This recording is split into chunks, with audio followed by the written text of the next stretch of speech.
पत्र अभिनन्दन पत्र यहाँका बीचमा म पढेर सुनाउने अनुमति चाहन्छु।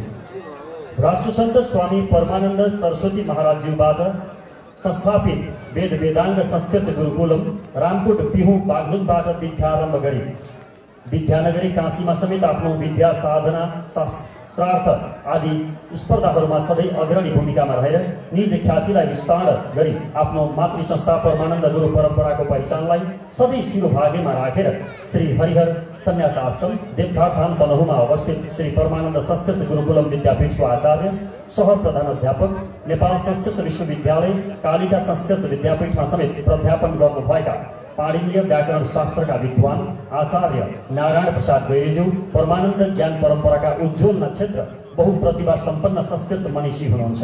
नेपाल भारत लगायत विभिन्न मुलुकहरूमा दर्शन साहित्य र नेपाली भाषा साहित्यको सेवा दर्शन शास्त्रको निरन्तर प्रशिक्षण लगायत विविध प्राज्ञिक कर्मले लब्ध कृति हुनुहुन्छ।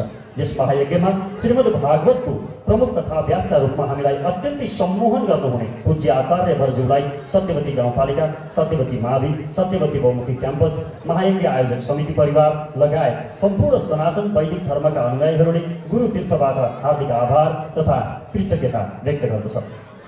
भागवत जस्तो ग्रन्थका विषयमा हाम्रा सहजताका निम्ति अत्यन्तै सरल सहज भाषाको प्रयोग गरेर हामीलाई मन्त्रमुग्ध बनाउनु भयो। यहाँले दिनुभएको मधुर भागवत तथा प्रवचन सुमधुर भक्ति सङ्गीतले यो क्षेत्र तीर्थमय बनेको छ। प्राकृतिक सम्पदाले भरिपूर्ण हाम्रो क्षेत्र भौगोलिक रूपमा केही असहज पनि छ, तथापि हाम्रा धर्म अवतार पूज्य सन्त चरणहरूको पादरेणु निपातनका कारण यो क्षेत्र तीर्थमय छ।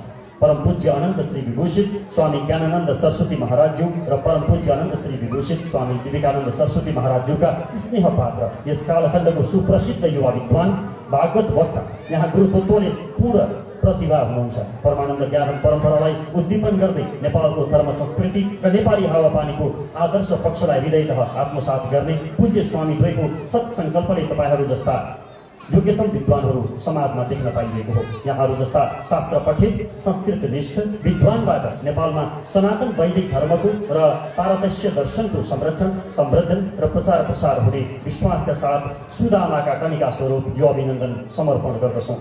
पूज्य गुरुदेवका उपदेशलाई हृदयङ्गम गर्दै लोक कल्याणकारी सेवा क्षेत्रमा यहाँको ख्याति चुलियोस् भनी हार्दिक बधाई तथा अभिनन्दन व्यक्त गर्दछौँ। हामी तपाईँबाट प्राप्त ज्ञानबाट निकै प्रभावित छौँ। यो गुरु तीर्थमा रहेको विद्या मन्दिरको विकास विस्तारका निम्ति पुर्याउनु भएको प्राज्ञिक योगदानका निम्ति हामी हार्दिक आभार समेत व्यक्त गर्दछौँ। एकचोटि पूज्य गुरुवरको सम्मानमा सबैले ताली बजाएर सम्मान व्यक्त गरिदिन आग्रह गर्दछु र यो अभिनन्दन पत्रले अभिनन्दन गरिदिनु हुन आयोजकलाई अनुरोध गर्दै गुरु आशीर्वाद समेत दिनुहुनका लागि म पूज्य व्यास आचार्य नारायण प्रसाद गैरेज्यूलाई सबैले अनुरोध गर्दछु। यो अभिनन्दन हुँदै गर्दा कृपया सबैले जोरदार ताली बजाइराख्यो भने राम्रो सुनिन्छ। परोस् बिस्तारै बिस्तारै क्षेत्रै बजाउने तर बजाइराख्ने।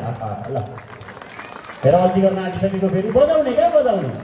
गुरुवरले हामीलाई यस्तो लोभ लाग्दो तरिकाले श्रीमद् भागवत कथा प्रसङ्ग श्रवण गराउनु भयो। भगवान् श्रीकृष्णका लीलाहरू सुनाउनु भयो।